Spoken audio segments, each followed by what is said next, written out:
Some of you have been curious how long it really takes me to style my hair. Well, today we're going to find out. It's been a while since I've done a time tutorial for my average everyday styling. And so I've got my timer over here and we're just going to go through the steps as I would do them on a daily basis. And we'll see how long it takes me to style my hair. So I'm going to get my timer ready and begin. Okay, so always towel dry the hair. I always comb it through, and this will give you a glimpse of how my color is growing out or in. I'm going to use the Redken 25 One United. This has been a go-to. Now I'm not going to take the time to slowly show you each product on the screen, but I will list everything down below. Going in with the Kenra Nitro Memory Cream, and I have been doing this instead of Root Boost since I had all that blonde put in. I haven't really felt like I needed the extra lift at the root, but I definitely need something to help hold the style as I blow dry. And speaking of which, let's get blow drying.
Okay, we are ready for flat iron, and you may have seen me going over to the side because I was trying to turn on my flat iron while I was blow drying my hair to save some time. And so I just have it set actually at, it's only on 340 right now, but that'll be fine, good enough. And I just go through and, you know the drill, add a little bit of lift in a couple of areas, maybe straighten out some areas where I might have a little bit too much curve or if something's sticking out funny in the back. I'll check that out in a moment. But otherwise, I think we're pretty much ready to go. And now I'm going to go in with a little bit of Enjoy Dry Wax.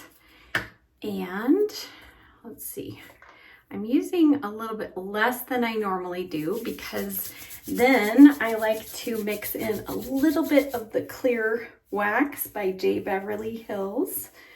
So first starting off with just Enjoy, and I'm just roughly putting that through the hair.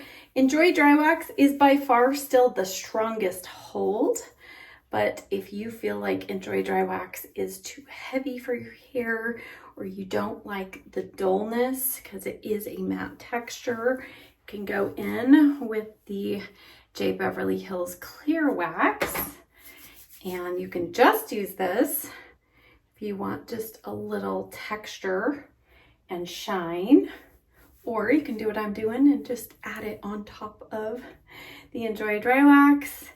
And now let's see here.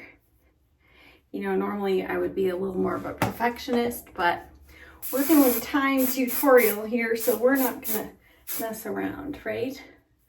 I do need to take a look at the back though, so we'll get kind of the front set here and then take a look at the back, and let's see how it's looking. Okay, I've got my little mirror here, and let's see.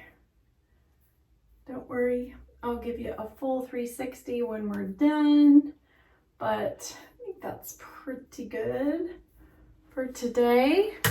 Just an average day, nothing special. And let's just see how long it takes. Okay. All right. I think we're pretty much done. All right, done. Okay, so just under 7 minutes, and I feel like it's pretty good. I don't know that I would do anything else to it other than, you know, sometimes when I get out in the light or in the sunshine, I'll see some random hair sticking out, but I think actually this looks pretty good. So let me give you the finished look here. And of course we have to put in our earrings so we can have our finished look, and I'll do that with you on camera so you know that I'm not fixing my hair or doing any changes here. But there you go, less than 7 minutes. I know a lot of times in my hair tutorials, I'm showing you something different, or I'm taking a lot of time to explain things or show products or talk about products. It really is quick. And this was from wet to styled. Of course, it's even faster when I'm doing second day hair and I don't have to blow dry my hair. So I hope that you enjoyed this video. If you are new here and you're wondering anything about my color, my cut, I will leave my last salon visit down below. Also stay tuned. I have a salon visit coming up in a couple of weeks, and I'm going to be sharing with you what I'm doing next to help transition my color. But so far, this is about 6 weeks after I had my hair completely bleached. So I have had one salon visit since then, and it was trimmed up here. And I personally have really enjoyed how it is growing out and how my natural color is growing in. A lot of you thought I would really hate it, and I wasn't sure myself, but so far I've actually enjoyed the different stages of this blonde grow out. So I will link and list not only those other videos, but the products that I used today. I hope that you enjoyed this. Thank you so much for watching. Hit that subscribe button if you're not already subscribed, and I'll see you next time. Bye.